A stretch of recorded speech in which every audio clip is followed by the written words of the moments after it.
ఇదంతా ఈశ్వరుని చేత ఆవరింపబడినటువంటి స్థలమే. మొత్తం భూమండలం కాదు, 14 లోకాలు అంతే.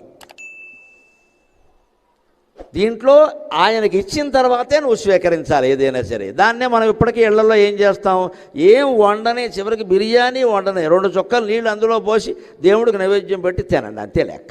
ఏది తినేవాళ్ళు అదే నైవేద్యం పెట్టండి, తప్పేం లేదు. యదన్నంబురు శోభంతే తదన్నా తస్య దేవతా. దేవుడికి ఇది నైవేద్యం పెట్టచ్చా పెట్టకూడదా అనేది శాస్త్రాల్లో ఏమీ నిబంధనలు లేవమ్మా. మొహమాట పడక్కల, దాని గురించి భక్తి వదిలేయక్కర్లేదు. అలా పెడుతూ ఉండగా నీకే అర్థం అవుతుంది, ఈ కక్క మొక్క దేనికి ఆయనకి పని లేక ఇంత బెల్లం ముక్క ఎడితే సంతోషిస్తాడు కదా అని నువ్వు మాంసాహారం మానేస్తావు, ఆయనకి అదే పెడతావు. అందుకని బలవంతంగా మానేయమని ఋషులు ఎప్పుడూ చెప్పాలి. అంతేదా ఏదో మాంసాహారం తిన్నంత మాత్రం నువ్వు ఏ పూజ చేయొద్దు అని చెప్పలేదు. అదే ఇదే కానీ కొన్నాళ్ళకి అది ఇది మానేయకూడదు. ఇప్పుడు మాంసాహారం కోసం పూజ మానేయకూడదు, పూజ కోసం మాంసాహారం మానేయాలి. ఇది రావాలో మనం ఆలోచించుకోవాలి కదా.